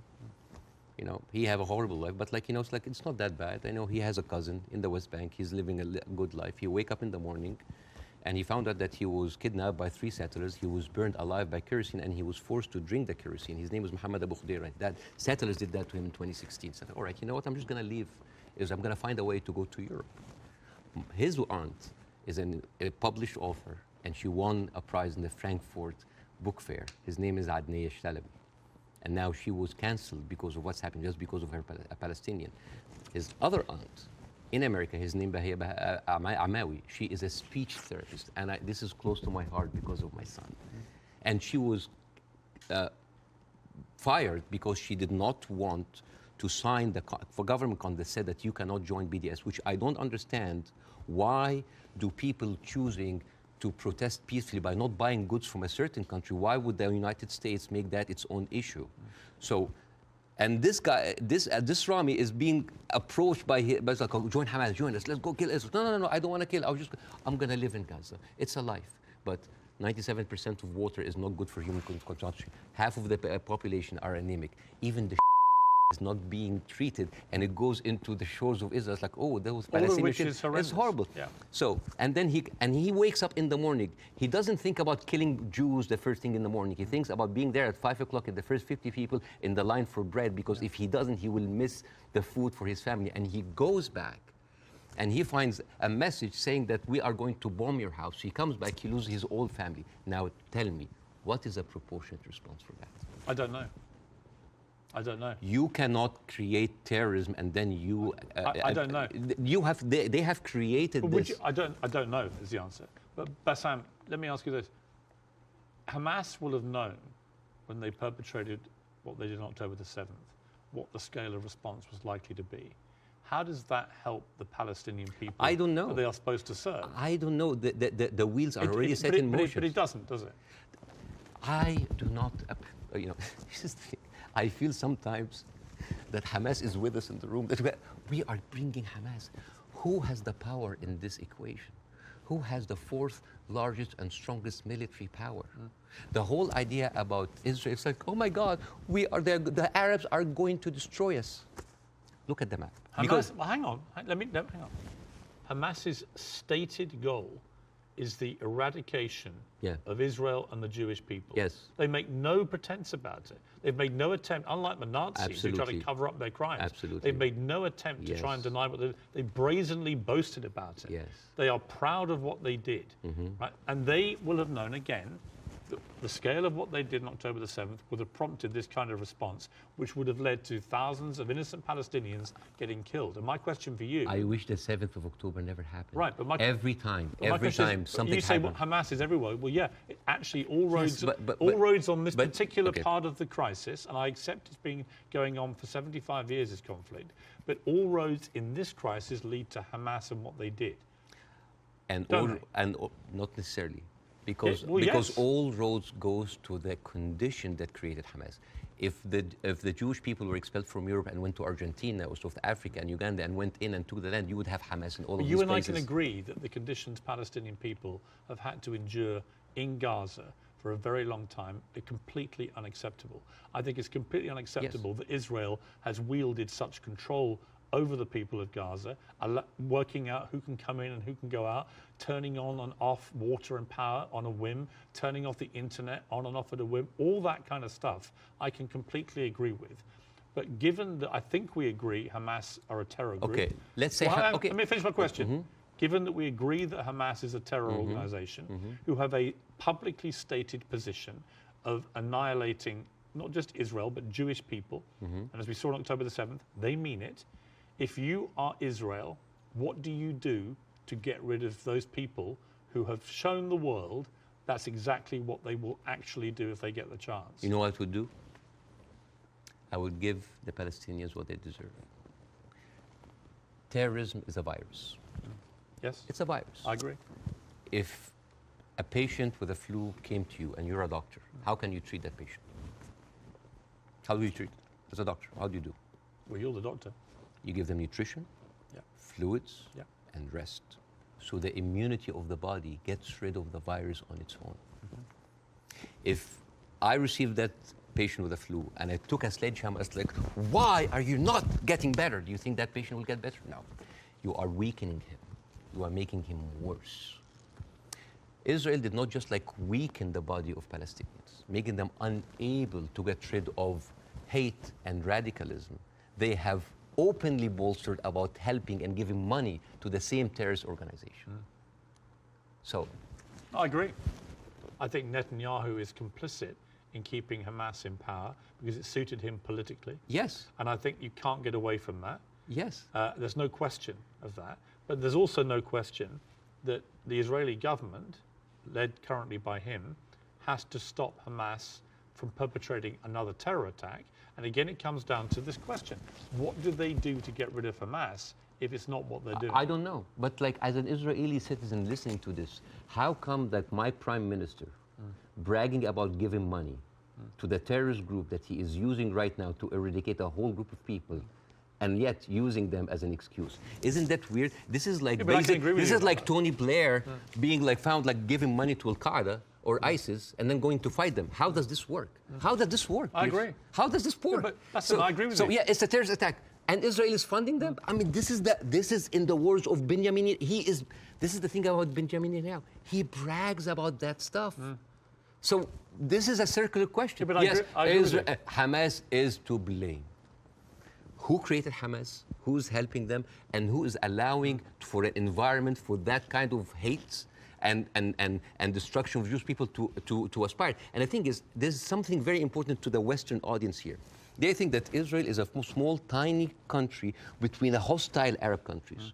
The biggest military power in the Arab world is Egypt. They have a peace treaty. Their neighbors, Jordan, they have a peace treaty. Saudi Arabia, Emirates, either like have like full relationship or like on the way of normalization. The only people that, even Syria is not like even like they didn't launch like a single bullet. The only two crutches that Israel is like Hezbollah and Hamas. A few militant, thousands of militant. Syria, is that really formed an existential like threat, especially if I know that over 13 years, only 69 Israelis were killed? I would say. Would that really wipe out Israel? Is Israel that weak? I think if you have two groups of people who are ideologically wedded to your destruction as a state and as a populace, and you're constantly firing rockets, as Hamas have done for over a decade now, then that cannot be acceptable. You have to stop that, right? These are terrorists who've now shown on October the 7th their true colors. They don't just talk about wanting to kill all Jewish people. They are going to do it if they get the chance. So I don't believe Hamas can possibly stay in any position of authority in Gaza. I think that would be ruinous for not just the people of Gaza, but also for Israelis. So if you're going to get rid of them, which many people think on both sides is inevitable and should happen as a consequence of what they did, the big question is, how do you do that? And I don't know any other way other than the way Israel is currently doing. Hence my personal moral quandary about this. So if a terrorist takes over the Empire State, instead of taking him out, we bomb the whole Empire State? Well, that's the question, isn't it? Proportion. That is not even a question. Well, that was not even a question, because that would be ridiculous. You talk about the normalization of the region. I mean, the theory that I most buy into, supported by recent, I think, Wall Street Journal reporting, that hundreds of Hamas terrorists had gone to Iran for training before this attack. It had obviously been very carefully organized, and so that is, I think, highly likely. But if you're Iran, and you're looking at all this normalization, and you're looking at Saudi Arabia being next, this is your worst nightmare. So a perfect time to commit an atrocity like this through your proxy of Hamas. Again, I'm not a political expert to know what is the background, but let me tell you. It's a likely theory. Is Hamas justified? Is all of the horrible conditions that Palestinians are living in, is that a justification for Hamas doing what they did in October 7th? Good. Do you think so? Of course not. Right. So we're agreed. No, of course. So let me ask you the question a different way. There is no justification what Israel is doing now. No Hamas, no terrorist attack justifies this. Well, because you have been there. No, but you have been there. You have stood against the Iraq war. Yes. And that is too much. Yeah, but here's the difference. You are killing a whole population. No, here's the difference. I didn't stand against them for that reason. I stood against the Iraq war because I did not believe we had seen evidence that Saddam Hussein had weapons of mass destruction.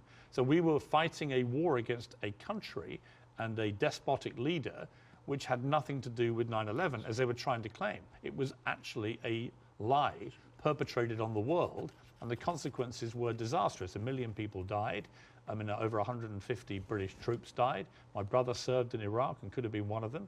You know, the whole thing was a fiasco, a deadly fiasco. It led to the rise of ISIS and all the hell that came with that. So, you know, yes, absolutely, I fought that campaign against that war, and I wish I'd been successful. But the singular difference here is no one is disputing, least of all the Hamas themselves, that they perpetrated this attack. And I believe Israel has a fundamental right and a duty to defend its people from them doing it again. So if we can agree on that as a principle of a country that's had that kind of attack and how you deal with it, the question then becomes, how do you eradicate the people who did it? And I just think, given the intense nature of the way the population exists in Gaza, very, very large numbers of people in confined places, and that is in itself unacceptable, and I will agree with you about all of that, and that has to be fixed longer term. But actually, if Hamas are everywhere there amongst these people, I just don't see any alternative to what they're doing. And I'm very happy to consider one. But I don't think you have one either. So if the Iraqis were actually, there was evidence that they were behind 9/11, would that still be okay to kill a million Iraqis? We have a parallel, which is Afghanistan. And in fact, I would say, but that raises a different question. So was the Afghanistan war just? I believe it was, in a way that Iraq wasn't. I believe that Afghanistan was harboring terrorists, Al-Qaeda. We know that they were training there. We know the Taliban were there. And we went in, we launched this war. It goes on and on and on. Huge bloodshed on both sides. And in the end, after a ridiculous overnight pullout by America and President Biden, the Taliban are back in charge and waging the same kind of medieval rule they waged before all this. So you've got two things. Was it justified to strike back at Afghanistan for harboring Al-Qaeda? I would say yes. Did the means in the end justify the war? You could argue no, actually, because actually you ended up with the Taliban back in charge. So they're two different things.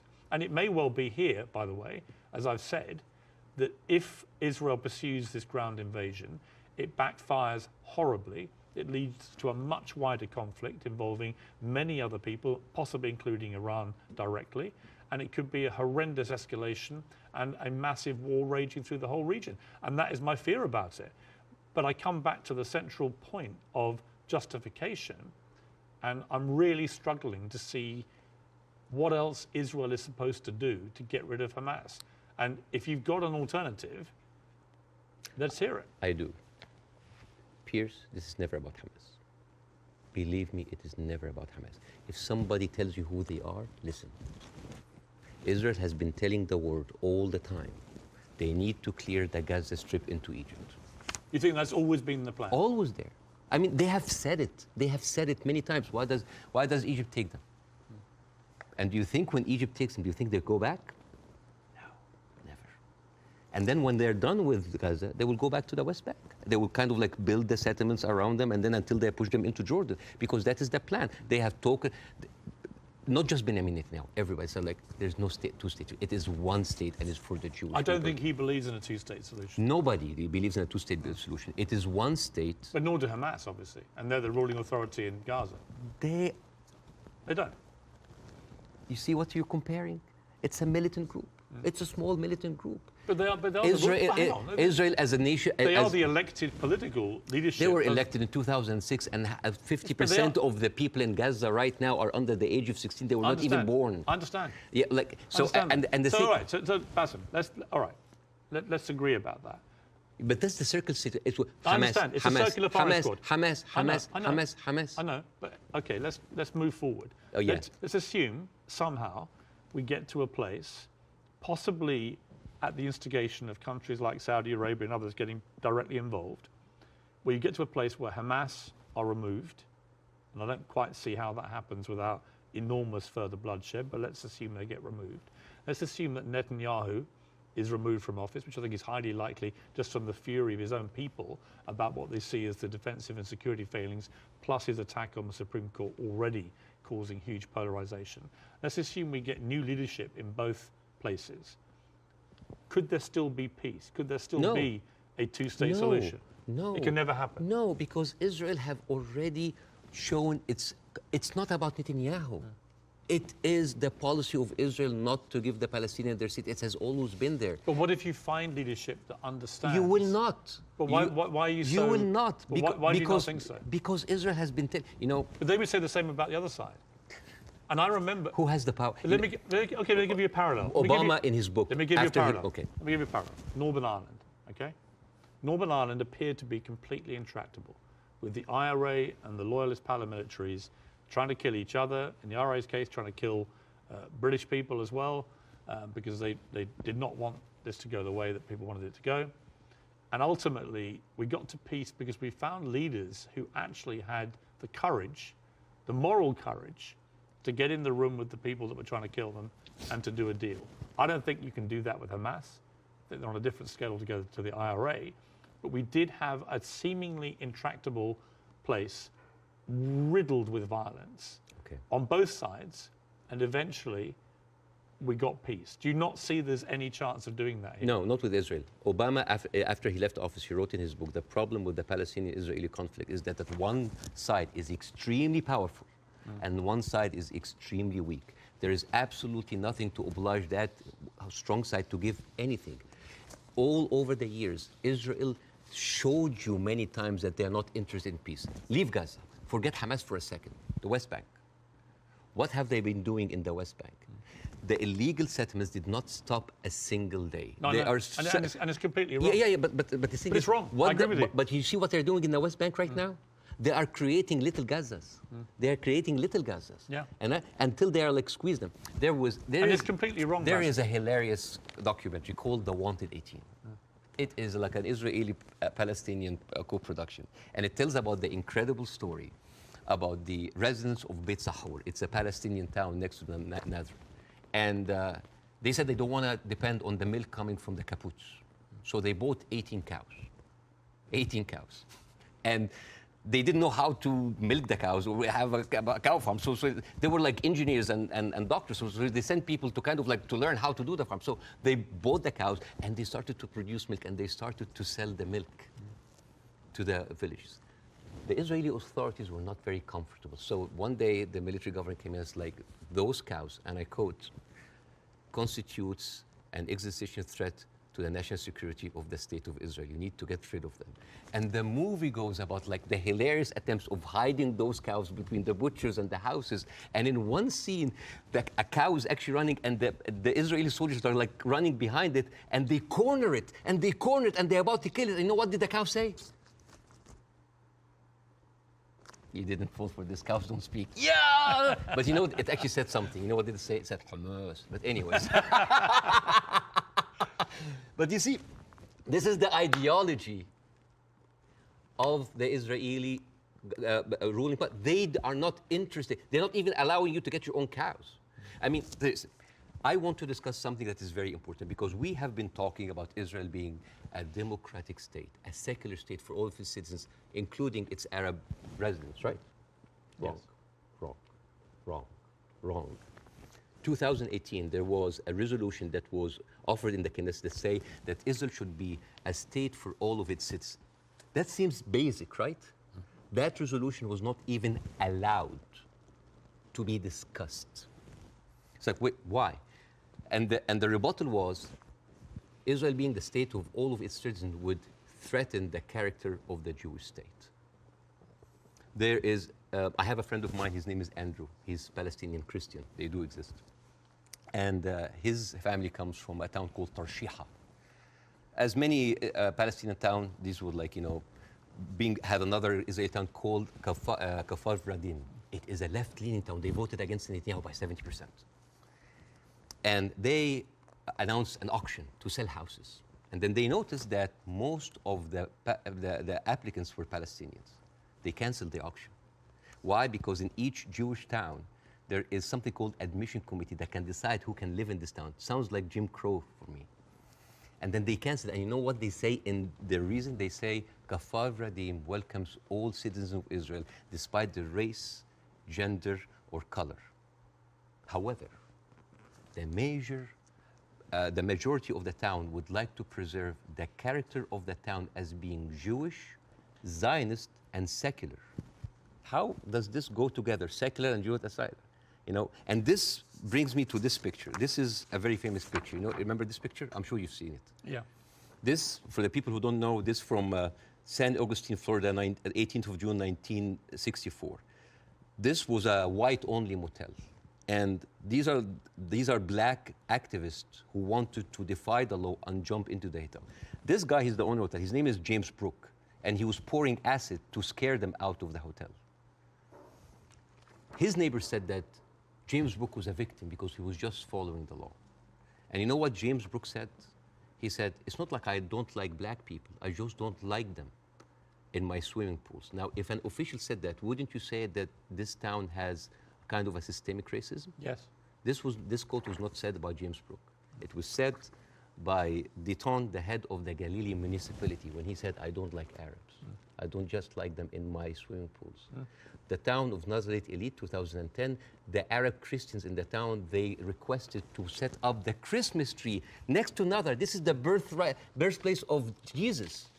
And you know what they said? We cannot have it because non-Jewish symbols would offend Jewish residents. But this comes back to what you were saying at the start, which is about the hate on both sides. No, I'm not talking about the hate. I'm talking about this shining example that Israel won't tell the world that we are like the Western world. We are secular. I don't know if you know this, but they're not just like secular, like Christians against their own Arab. I'm talking about like Arabs with Palestinian, with Israeli identity. I'm talking about them being even racist against their own people. 1950, Yemenis immigrants that came from Yemen, and they were in the transition camp waiting to be transferred into Israel. Their kids were taken away from them and given to white Ashkenazi Jews because they were not white enough. But Basim, what would happen if a Jewish person went to Gaza? Why would they go to Gaza? Exactly. Even I wouldn't go to Gaza. Exactly. That's my point. Yeah, it's a dystopia. But I'm just. So it's not just. You're raising points about Israel, making out that somehow they're as bad or worse. No. But what's going on there? Hamas has ruled over the Palestinians in the most oppressive way imaginable. Absolutely, but you know what? Hamas never claimed that they are the only democracy in the region. They never claimed that they are secular. They never said that they adopt Western tradition. And they definitely, they did not use that lie in order to carpet bomb a whole country. Okay. Now here, I want to say one example. And I'm going to leave you. All right. Israel, you think that Israel will by the way, the whole thing about the Yemeni children, you can find it in New York Times. It's called like the lost children of Israel, the forgotten. But even when Ethiopian people were immigrated to Israel, Ethiopian Jews, women then report 2013. That is not like 50 years ago. They reported that they were given against their consent and without their knowledge contraceptive shots so they wouldn't reproduce because they are the wrong color. Israel is a racist, apartheid country that is projecting this shiny example of secularism and democracy for the people so people can accept whatever they do because they look at Palestinians as lesser people. This is the whole point. This is the whole point. And I would like to quote Winston Churchill.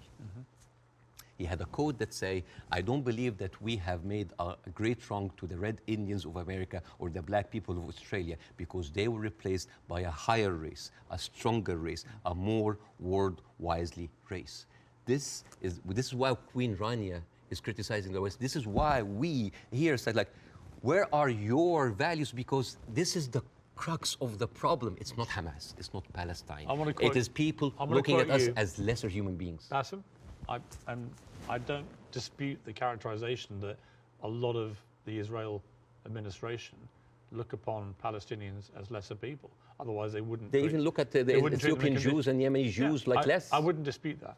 I want to quote you to end this. No, why would you end this?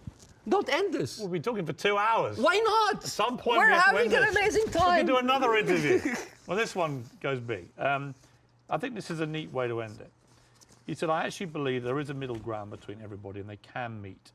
I direct my criticism for the extreme of each one of them. That was you, Basim Yusuf.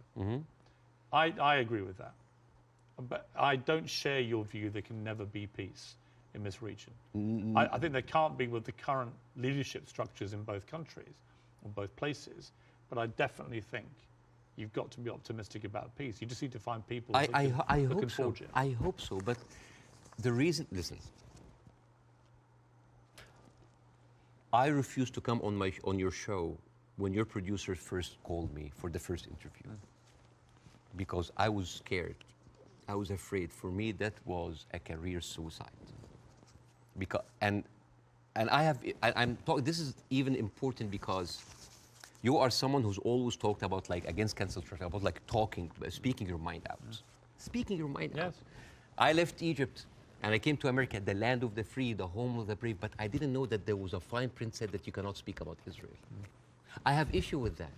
Israel is a foreign country. They're allies. Good. But you can speak about Israel. How many people lost their jobs? Even Bella Hadid. Bella Hadid, by the way, She hasn't lost her job. No, but she talked about death threats. She's talking about like being silenced. Sure. By the way, Bella Hadid she's Palestinian. And you know who else? Gigi Hadid, sisters. I love the Hadid. They are with us. Yeah. Anyway, so. I know them both, they're very nice. Yeah, but the thing is, if you are that high and you cannot speak about it, and it's not about, it's Well, you can, you just have to have, you can. I mean, I've spoken out about these issues and you get shot at, not literally, but metaphorically all day long on social media. But that shouldn't stop people from doing it. I'm just like wondering, as an American. You do? As an American, yeah, but like, I'm doing now because like the first interview went well. Right. I'm doing that because I want people to see that you can really speak up and not just get canceled, but get rewarded. My career is going fine. Yeah. It's great because I want people to have the courage. There should be no limits. I'm kind of like so confused as an American citizen why every American presidential candidate have to go and kiss the hand and bend the knees to AIPAC. This is a lobby that works for a foreign country interest. Why don't we have like a lobby for Saudi Arabia? It is they're giving us more money. You know the great thing? You can say that here. Yes. You couldn't say it in Egypt. That's why you're living here. Yes, but again, a lot of people feel the burn, the heat whenever they come down. But if I was an American, I'd be going, oh, all right, Basim, all right, we'll take the criticism because you can do that in this country. And I'm happy. When you criticize the government in your own country, yeah, they drove you out. Yes, and that's why I came to America, to play the white man's game, to actually to pass this acquired white privilege to my children. But the problem is, it's not just a country of white people. But here's the problem. And the white man's game, the game in America is not a white man's game. It's a game that actually has a democracy and believes in freedom of speech. But there are dog whistles everywhere. You're not going to be put in jail for this interview. Or I can lose my career and I can lose jobs, and you know that. You could in Egypt, you could. No, here you can't. In Egypt, they arrested you. Here you can't. And they threatened you, and you would have probably ended up in prison or dead. Here, a lot of people lost their jobs because they spoke up. It depends what they say. Of course, but again, if you're Kanye West and you spew anti-Semitic garbage, I'm not. You're going to lose. I will never adopt that kind of point of view. But the thing is, there is dog whistles everywhere. As I told you at the beginning, you cannot just say it's like anti-Semites. Like, I mean, now, how come that the Palestinian flag is outlawed? By the way, it's outlawed in Israel. If you raise the Palestinian, you go to jail. And now they're saying like the Palestinian flag is a pro-Hamas. No, it's not a pro-Hamas. You know, I was doing a comedy show in Arizona, and a guy was like wearing like a kufiyya, like a scarf, and I took it, and I'm not like in hyperbole and like wearing symbols, but I just took it because like, why are we gonna outlaw colors and flags? That is absurd. That is not right. I agree. I don't think you should, but you should certainly outlaw Hamas. They're already outlawed. I mean, I'm not supporting them. Because they're a terror group. Okay. But the people with the power, the people who supposedly have the... And you should, by the way, I will say this, you should be able to criticize the Israeli government without being accused of being anti-Semitic. But I have in this interview repeatedly, and I'm not anti-Semitic. I just have a problem with all of what the Israeli government's been doing. And I have a problem with how any criticism to Israel by some circles here are considered anti-Semite. This is not fair. But a lot of the people doing it are actually anti-Semitic. Yes, but also a lot of Zionists are against Israel, that they hate the Jews. You know, we've discussed that. I want to end on a happy. But before that, I want to just like say 2 words about the media, which is, please. Sure. Mr. Zomlot, the Palestinian ambassador that you have, this guy lost 6 members of his family in an Israeli strike. And when he went on like some British news thing, he sat down and the lady told him, it's like, we are very sorry for your personal fund. I'm sure you don't condemn the killing of Israeli civilians. What? In the same moment. There's another girl like called Yara Eid. She was like on Sky News.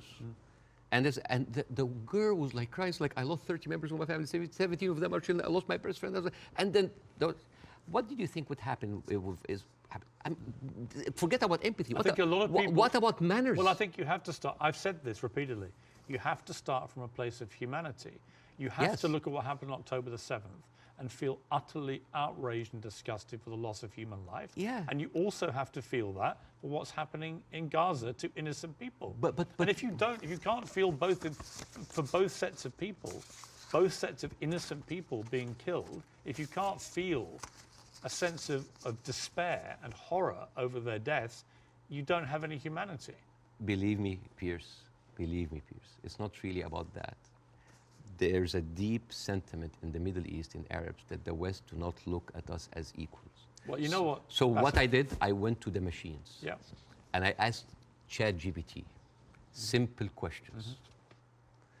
Do Israelis deserve to be free? And you know what they tell me? Yes, Israelis deserve the right like any other people. And then I asked the same question, do Palestinians deserve to be free? And you know what they tell me? It is complex. It is a sensitive issue. Well, it's not complex. It's not sensitive. The Palestinian people should be free. Yeah, but And they even the machines let me have- finish. And they should have exactly the same rights to freedom and freedom of expression and a way to lead their lives and to water and to power and to Yeah. internet that Israelis have and we have here in America and we have back in my home country of the UK. And I want that for the Palestinian people. We've got to end it there. Okay. Mainly because I've worked up a hell of a All hunger right. in 2 hours of interview, and you have brought your wife's cooking. So, okay, Hala. So tell me again how I do this. Okay, so basically, Take a piece of this, You- put you- it in you- the olive oil, yes, which is from the West Bank, yeah, from the West Bank, and then a little bit of this, yes, like that. yes. This is like amazing oil coming from the olive tree. This has come from the West Bank. Since 1967, Israel have actually uprooted 800,000 olive trees, just to. That is absolutely delicious. I know. Please thank your wife for me. Thank you. Wish her all the best and her family, particularly those who are obviously in Gaza. It's been great to see you Thank you so much. in America. Let's do it again. Let's do it again. Let's keep talking. Yes. I honestly think the way through this is people keep talking. Yes. Good Thank to you. see you. Thank you so much.